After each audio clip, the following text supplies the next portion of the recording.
안녕하세요. 허원진 아키텍트입니다. 제가 영상 길이가 생각보다 길어서 1부, 2부로 나눴고요. 2부는 제가 작년에 설계한 IoT 플랫폼에 대해서 이야기를 할 겁니다. 근데 이 2부 영상의 목적은 결코 이제 제가 만든 플랫폼을 소개하려는 목적은 아니고요. 제가 이제 IoT 플랫폼을 설계 개발하면서 여러 중요한 요소를 고민을 했고, 그런 중요한 요소들을 어떤 식으로 디자인해서 넣고 이제 만든 후에는 어떤 생각의 변화가 있는지 저에 대한 이제 생각을 공유하고자 해서 2부를 준비를 했습니다. 2부부터는 이제 더 이상 제 얼굴을 보실 필요는 없고요. 제 1부가 너무 개념적으로만 진행이 돼서 아마 이해하시는 데 좀 어려움이 있었을 것 같습니다. 근데 이번 이제 IoT 플랫폼 영상은 실제 이제 제가 개발한 IoT 플랫폼을 바탕으로 이제 사물에 대한 이제 이야기를 많이 할 겁니다. 지금 여러분들이 보시는 영상이 제가 이제 작년에 IoT 플랫폼을 설계 개발하고 이제 첫 번째 샘플로 만든 IoT 카인데요.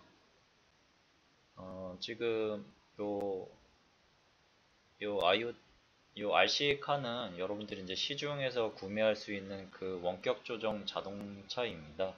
근데 여기에 제가 이제 컨트롤러를 붙이고 프로세서를 붙이고 이 프로세서가 이제 IoT 플랫폼과 연결이 돼서 얘가 이제 IoT 카가 된 거죠. 그래서 이제 얘를 중심으로 이번 영상을 전개해 나갈 겁니다. 제가 IoT 플랫폼을 설계하면서 중점적으로 생각한 요소가 네 가지가 있는데요. 첫 번째가 플러그인. 이거는 이제 사물의 센서들의 이제 결합 구조를 말하는 거고요. 그 다음 허브. 이제 사물 데이터를 가져오고 그걸 프로세싱하는 이제 사물에 장착되는 프로세서와 중앙 컴퓨팅에 장착되는 그런 프로세서 집합을 말하고요. 그 다음엔 웹입니다. 제가 이제 일부 초반에도 이야기했다시피 뭔가를 특별하게 만드는 설계는 저는 좋은 설계가 아니라고 보고요. 일반적이고 보편적으로 만드는 것이 저는 좋은 설계라고 봅니다. 그 다음은 이제 러닝이라는 피처입니다. 결국 이제 허브를 통해서 데이터가 축적이 됐는데 그 데이터를 이용해서 사용자가 이제 유용할 만한 뭔가 정보를 끌어내지 않으면은 아무런 의미가 없는 거죠. 예. 플러그인부터 설명을 할 건데요. 저는 소프트웨어 아키텍트지 하드웨어는 잘 모릅니다. 그래서 제가 IoT 서비스 플랫폼 설계하고 개발하면서 어려운 것 중 하나가 바로 센서를 이제 전선에 붙이고 그다음에 그거를 납땜을 하고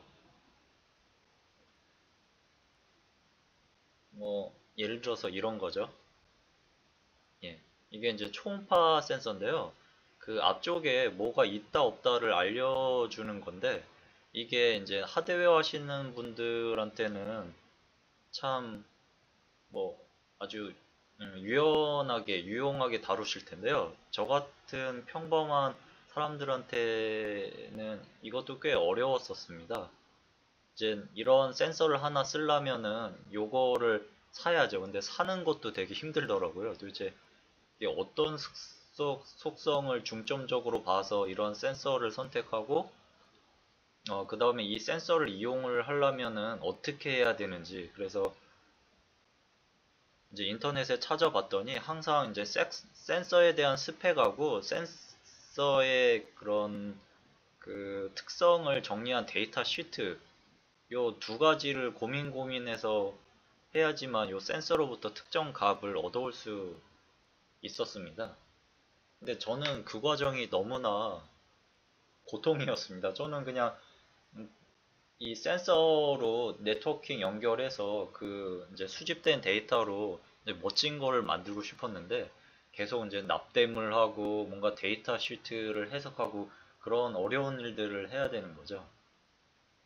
그래서 IoT 시대에 일일이 이제 IoT 서비스를 제공하기 위해서 데이터 시트를 공부하고 납땜하는 그런 구조는 저는 바람직한 모습이 아니라고 봤습니다. 지금 요 위쪽에 보면은 굉장히 엄청난 큰 숫자가 있는데요. 일반적으로 쓰는 센서의 개수 종류들을 한번 세보았더니 50개 정도 되더라고요. 그럼 그 50개를 이제 다양한 그 산업군에 다 적용하기 위해서는 한 255가지의 조합이 필요한데요. 그 조합의 개수를 다 세봤더니 지금 요 슬라이드로 다 표현할 수 없는 엄청난 숫자였습니다. 그러니까 이 말은 모든 사용자 시나리오를 커버할 수 있는 그 센서를 미리 준비를 해서 조합을 해서 마켓에 제공을 할 수 없다는 겁니다. 그럼 이 문제 때문에 결국 기존의 이제 그 센서 제조사들의 센서 제공 방식을 보면은 그냥 아까 말씀드린 요런 초음파 센서 같은 걸 하나 팔고 그 다음에 데이터 시트를 첨부하고 이거를 사용하는 사람한테 뭐 납땜을 해서 쓰게 하는 거죠. 이거는 정말 저는 불필요한 시간과 불필요한 러닝 커브가 들어가는 낭비 요소라고 보고요. 그래서 생각을 했습니다. 저 데이터 시트나 솔더링 없이 쉽게 연결할 수 있는 방법이 없나 했더니 일단 저는 하드웨어 아키텍트가 아니기 때문에 되게 멋진 드라마틱한 방법은 생각을 못 했고요. 제가 생각한 거는 요 USB입니다. 그냥 만약에 그 USB로 연결된 센서를 요 허브에 꽂았을 때 그냥 데이터를 전달받을 수만 있다면 굳이 데이터 시트를 해석하고 솔더링이 필요가 없었던 거죠. 그래서 이 플랫폼을 IoT 플랫폼을 설계하고 개발할 때 하드웨어 이제 아키텍처 연결 구조를 저는 기본적으로 요 USB로 가정을 했습니다. 그래서 지금 보시게 되면은 제가 이제 이 GPS 센서인데요. 이제 내 지구상에 어디 있는지 위성을 통해서 이제 알아낼 수 있는 그런 센서인데요. 이제 얘도 이제 쓰려면은 이제 그 데이터 시트를 뭐 보고 그다음에 납땜을 해서 컨트롤러에 연결을 해야 됩니다. 그게 아니고 그냥 요 USB 장치만 요 허브에 꽂으면은 바로 이제 이 허브 장치가 그 센서 데이터를 그대로 가져다가 이제 중앙 클라우드에 전달만 릴레이만 하면은 그게 곧 센서 네트워크라고 생각을 했습니다. 그래서 지금 제가 IoT 카를 구성한 시나리오에서도 지금 요 와이파이 장치 외에 USB 이제 그 센서 네트워크를 위해서 USB 장치가 이렇게 두 개 연결이 되는데요. 얘도 이제 그 연결되자마자 센서 USB 같은 경우는 제이슨으로 바로 이 허브로 모이게 되고요. 그 다음에 요 제어 USB도 마찬가지로 제이슨으로 데이터를 지금 보내게 되면은 바로 해석해서 이 IoT 카를 제어할 수 있는 정기적 신호로 바꿔줍니다. 그래서 이렇게 센서와 그다음에 제어 인터페이스가 USB 그리고 제이슨 같은 그런 데이터로 귀결이 되면은 더 이상 이제 데이터 시트를 해석하고 그다음에 그거를 납땜하고 이런 것들이 필요가 없는 거죠. 그래서 제 그 하드웨어 아키텍처 구조에서는 내가 예를 들어서 요 IoT 카에 GPS 기능, 이제 지구상에 어디 있는지를 알아내기 위해서 데이터 시트나 그다음에 납땜을 할 필요가 없습니다. 아까 보여드린 요 GPS 센서 US 케이블만 요 허브에 꽂게 되면은 얘는 그때부터 이 사물에 연결된 GPS 센서까지 중앙 컴퓨터의 센서 데이터로 보내게 되는 겁니다.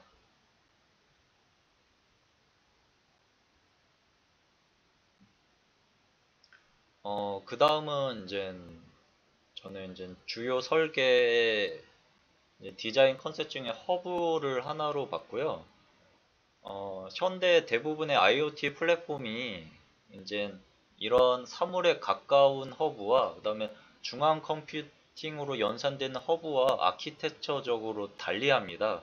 그 아키텍처로 달리하다라는 거를 좀 비즈니스적으로 이야기를 하면은 좀 개발자스럽게 다시 표현을 하면은 요런 이제 사물 쪽에 탑재되는 소프트웨어와 중앙 컴퓨팅에 쓰는 소프트웨어가 다르다라는 거죠. 그러니까는 그 별도의 각각의 소프트웨어를 두 개 만들어서 운영을 해야 된다는 거죠. 근데 저는 그런 설계는 불필요하다고 봤습니다. 왜냐면은 그 사물에 가까운 이런 프로세서나 아니면 중앙 클라우드 컴퓨팅으로 이용하는 이제 프로세싱하는 센서의 양만 다를 뿐이지 결국 이제 본질적인 요소는 같다고 생각했습니다. 그래서 저는 이 사물 쪽에 연결되어 있는 이런 사물에 가까운 프로세서와 중앙 컴퓨팅에 돌아가는 그런 프로세서를 따로 클라우드와 뭐 아니면 뭐 사물 프로세서를 이렇게 나눈 게 아니고 그냥 허브로 봤습니다. 그래서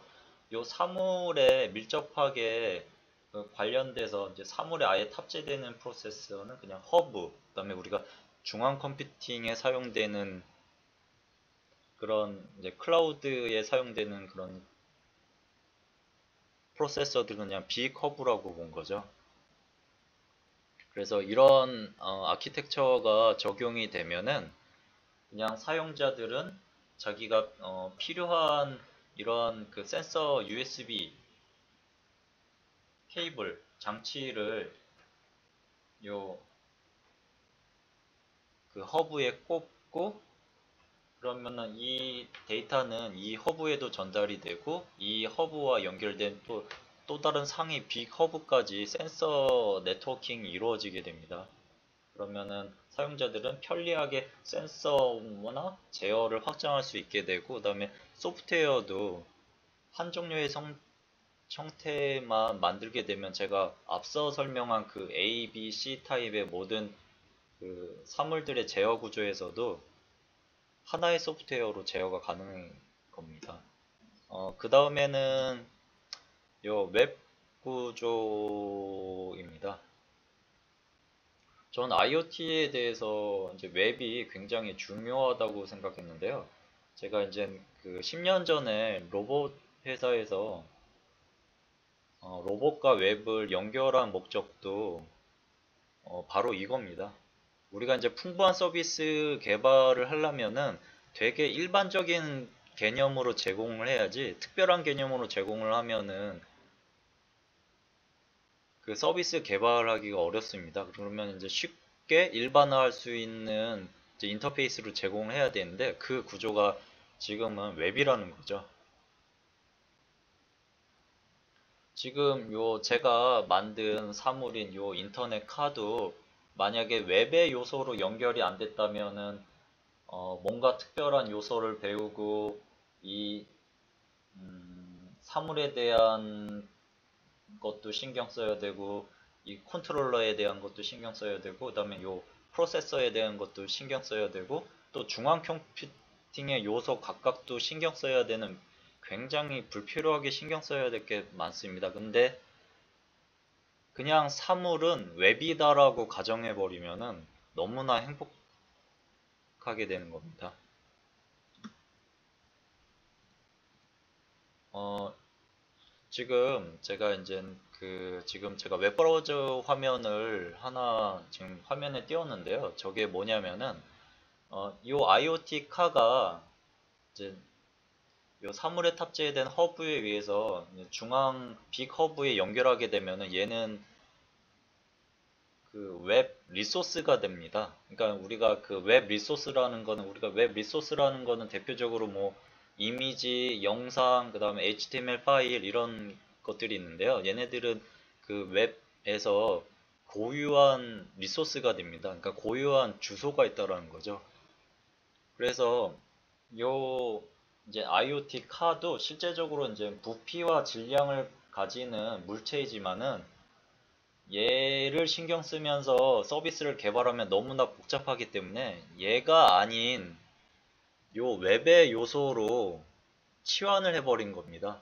그래서 지금 제가 만약에 이제 제 그 IoT 플랫폼에 이제 요 주소에 그 get 요청을 보내면은 지금 그 IoT 플랫폼에 연결된 자동차들을 모두 다 보여줍니다. 지금 보면은 여기 이제 앞에 이제 아이디가 보이고요. 그 뒤로 이제 그 해당 아이디에 이제 그 센서 데이터들이 제이슨 타입으로 쭉 보이게 되는데요.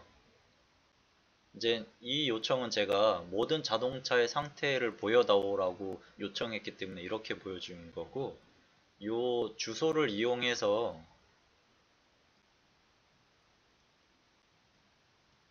이제 이렇게 요청을 보내게 되면은 요 자동차에 대한 내용만 보여줍니다. 우리가 이제 그 웹상에 존재하는 것들을 가져올 때는 우리는 특정 URI에 get 요청을 보냅니다.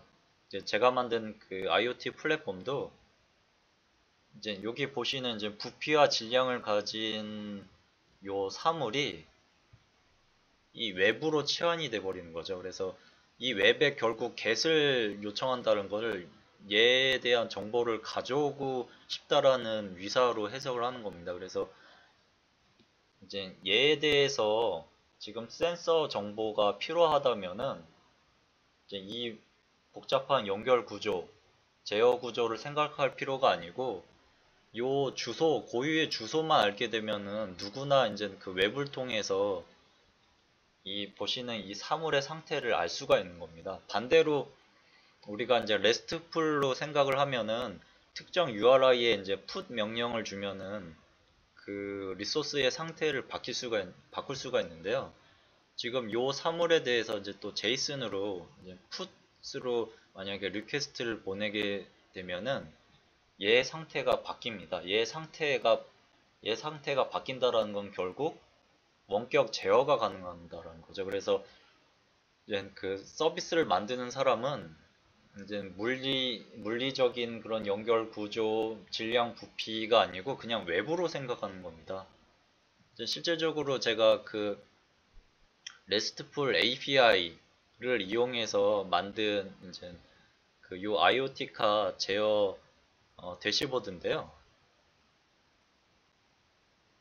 지금 이제 그 요 대시보드를 이제 만들었는데 얘도 이제 그냥 웹 어플리케이션입니다. 얘는 실질적으로 요 이제 주소에 대한 리소스를 계속 주기적으로 데이터를 받아서 요 대시보드를 갱신하고 만약에 사용자 조정이 이루어진다면은 요 주소에 put 명령을 보내서 그 사물을 제어하게 되는 거죠. 지금 여기 보시면 아직 움직이지 않아서 지금 이거는 모터 온도입니다. 그리고 여기는 그 배터리 잔류량. 그래서 제가 만약에 이제 그 소리가 너무 커서 좀 움직이는 걸 멈췄는데요. 제가 이제 만약에 사용자가 이 대시보드를 이용해서 만약에 제어를 하게 된다면은 이 주소에 put 명령을 보내고 그러면은 이제 중앙 그 빅허브는 이거와 연결된 다시 이 사물에 제어 명령을 보내서 컨트롤하게 되는 거죠.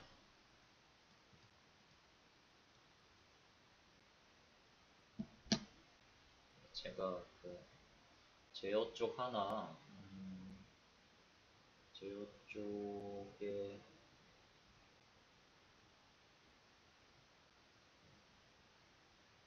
제어 쪽에 그 전원 기능 하나 뽑아놨는데 너무 예, 그 모터 돌리는 속도가 시끄러워서, 그래서 지금 보시면 되면 제가 바퀴 그 스티어링 휠만 이렇게 바꿀 수도 있고, 그 다음에 속도도 제어를 할 수가 있습니다.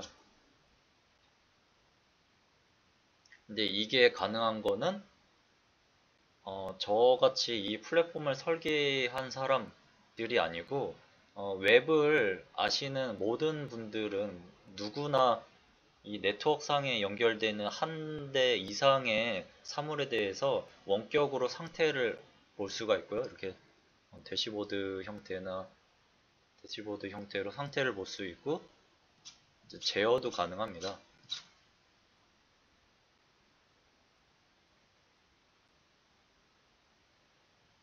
실제적으로 요 그 사물을 제어하는 요 웹 어플리케이션의 중요 소스 코드도 별거는 없고요.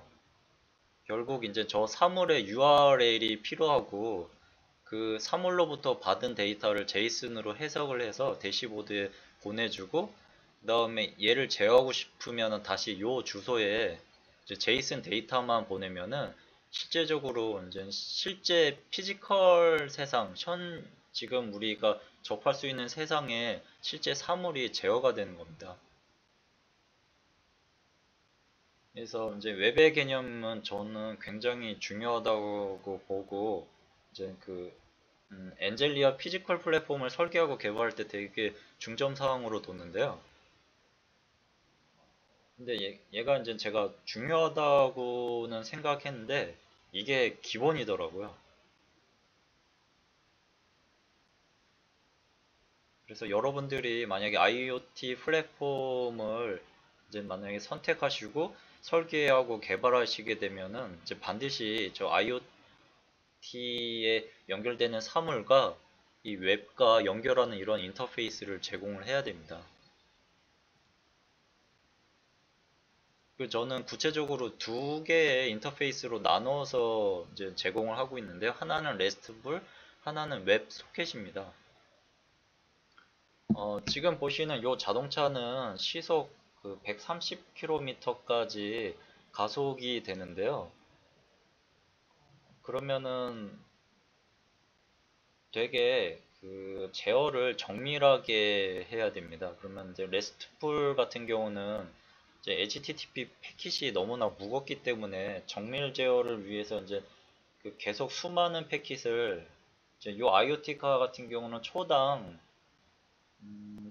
10번의 이제 센서가 발생하고요. 그다음에 초당 20번의 제어 명령을 받습니다.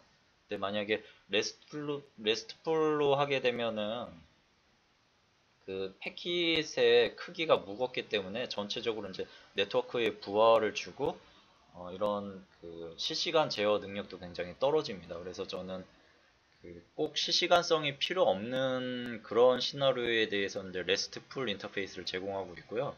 그 다음에 실시간성, 지금 아까 이제 데모로 보여드린 이런 굉장히 빠르게 움직이는 그런 물체들을 제어하기 위해서는 이런 웹스캣을 통해서 실시간 제어가 가능하도록 두 개의 인터페이스로 제공을 하고 있습니다.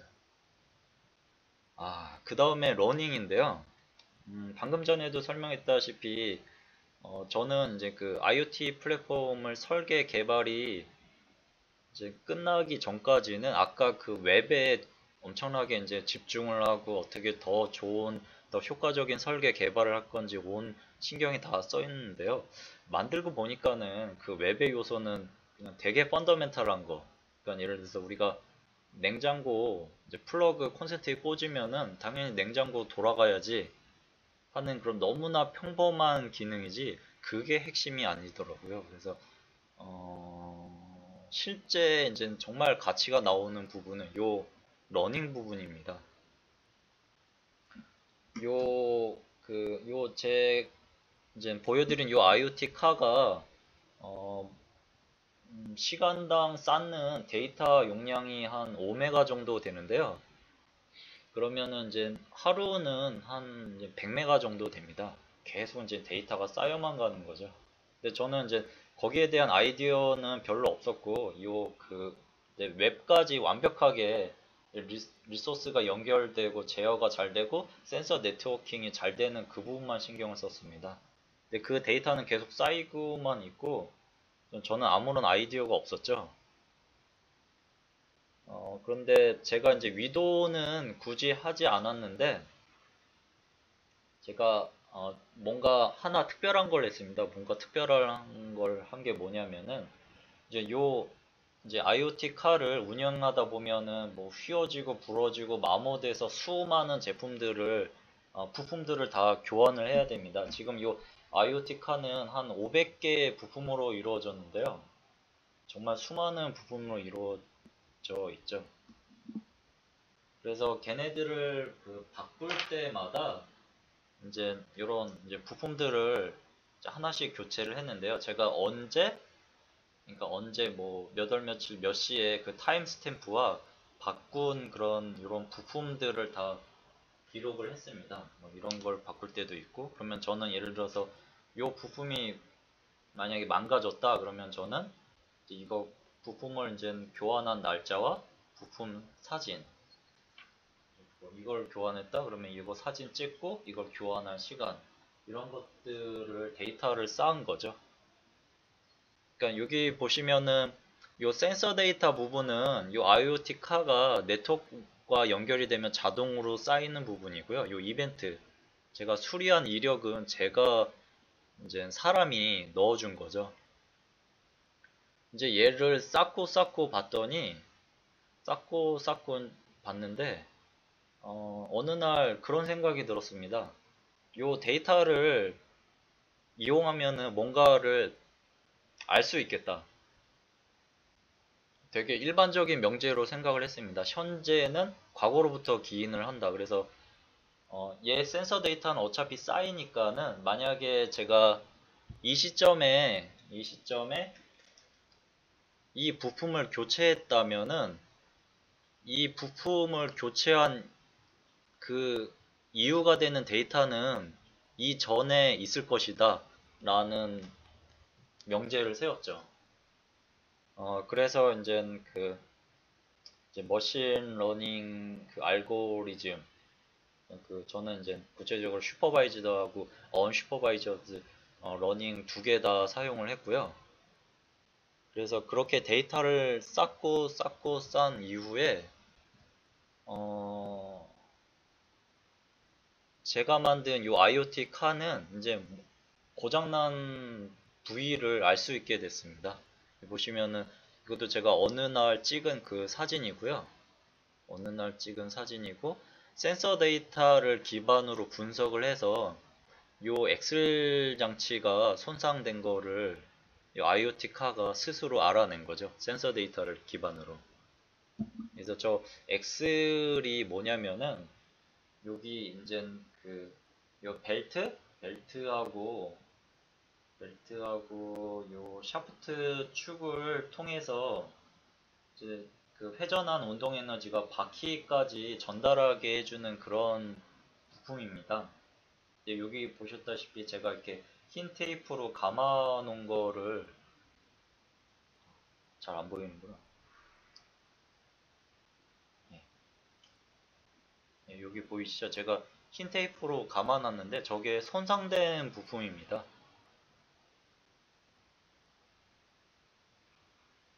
그러니까 그 손상된 만약에 이 자동차를 이루는 500개의 부품 중에 어떤 부분이 만약에 손상이 된다면은 센서 데이터가 쌓이는 양상이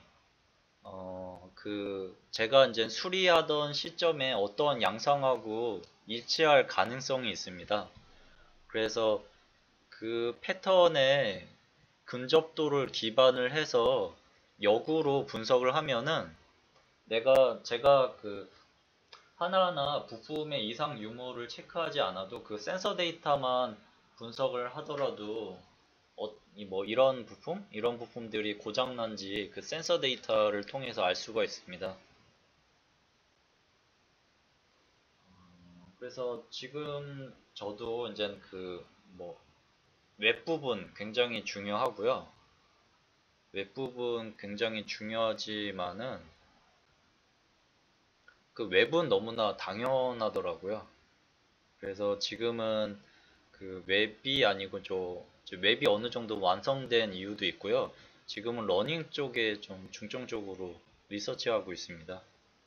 그래서 제가 이제 초기에 요 머신러닝을 돌렸을 때 얘가 스스로 고장난 부품을 알 수 있는 종류가 한두 개밖에 안 됐습니다. 근데 지금은 총 부품의 7종 정도를 얘가 스스로 저한테 알려줍니다. 어떤 부품이 문제가 있다고. 이런 식으로 알려주는 거죠. 뭐 이거까지는 제가 실제로 지금 만든 거고요. 요거 나머지는 제가 이제 데모로 그냥 구성을 했습니다. 좀 미래의 대시보드는 현재처럼 인간이 모두 다 데이터를 맨날 모니터링하고 다 봐야 하는 그런 구조가 아니라고 봤고요. 지금 요 데모는 제가 그 물류회사라고 가정을 했습니다.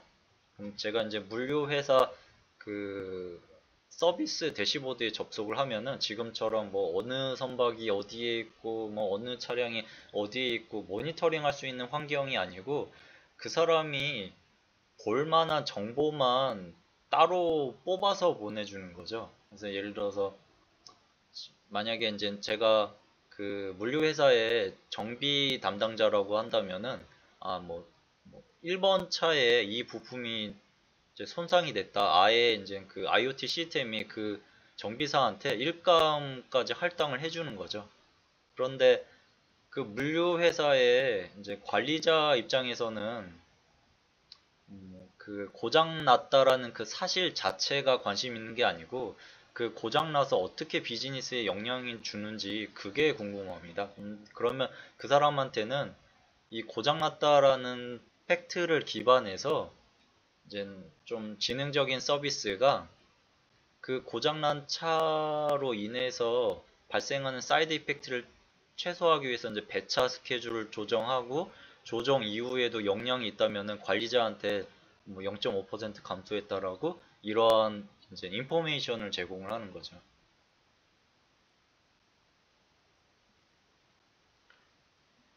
그래서 저는 그 지금까지 설명드린 요 네 가지 요소들은 이제 저도 제가 이제 설계하고 개발할 때도 중점적으로 생각했지만은 여러분들이 다른 그 IoT 서비스 플랫폼을 고려하시더라도 굉장히 중요한 요소라고 생각을 합니다. 그리고 저는 이제 소프트웨어 아키텍트고요. 제가 이제 정말 요 플랫폼을 잘 만들어서 이제 인류의 삶은 조금이라도 바꿀 수 있으려면은 저 같은 소프트웨어 아키텍트가 아니고 이제 그 하드웨어를 디자인하시는 하드웨어 아키텍트 그리고 이제 기업가까지 필요합니다. 저는 그냥 제가 만든 이런 그 플랫폼을 이제 플랫폼 자체를 팔 생각은 없습니다. 저는 그냥 그 홀리젠털한 플랫폼 우리는 다 돼요 이거는 좀 아닌 것 같고요. 왜냐면 아까도 이야기했다시피 그 웹까지의 그런 그 펀더멘탈한 구조는 반드시 IoT 플랫폼이라면 필요한 요소고요. 그러면은 구체적으로 그 다음 단계에서는 이제 러닝, 이제 분석이 가능해야 된대요. 근데 그 분석 요소는 일반화 할 수 없다고 생각합니다.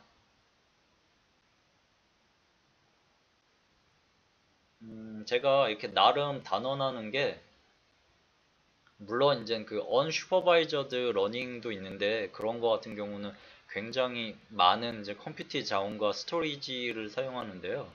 근데 그런 이제 많은 자원을 써서 그들이 이제 러닝하는 게 그렇게 저는 그 사람들이 오 저런 걸 제공해서 반드시 저를 살 거야 라는 그런 가치는 제공 못 한다고 봅니다. 제가 지금 요 어디 고장났다 결코 빅데이터를 사용하진 않고요. 저는 이제 그 적절한 데이터를 이용해서 적절한 방법으로 적절한 시기에 어널라이징 해서 인포메이션을 제공하는 게 중요하다고 보고 저는 빅데이터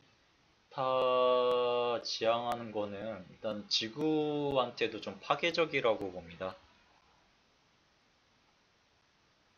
예. 그래서 제가 이야기하고 싶은 거는, 제가 하고자 하는 IoT는 그냥 우리 플랫폼 쓰세요가 아니고, 저는 플랫폼을 팔 생각은 없고요. 이런 개발 플랫폼을 팔 생각은 없고요. 실제 제가 만든 이런 개발 플랫폼 안에서 인류의 좀 삶을 변화할 수 있는 그런 서비스를 개발하고 싶습니다. 그래서 저는 겁나 뛰어난 기업가와 겁나 뛰어난 하드웨어 아키텍트 분들을 찾고 있습니다. 왜냐면은 좋은 거 만들 생각은 없고요. 저는 겁나 죽이는 거 만들고 싶기 때문입니다. 이상 감사합니다.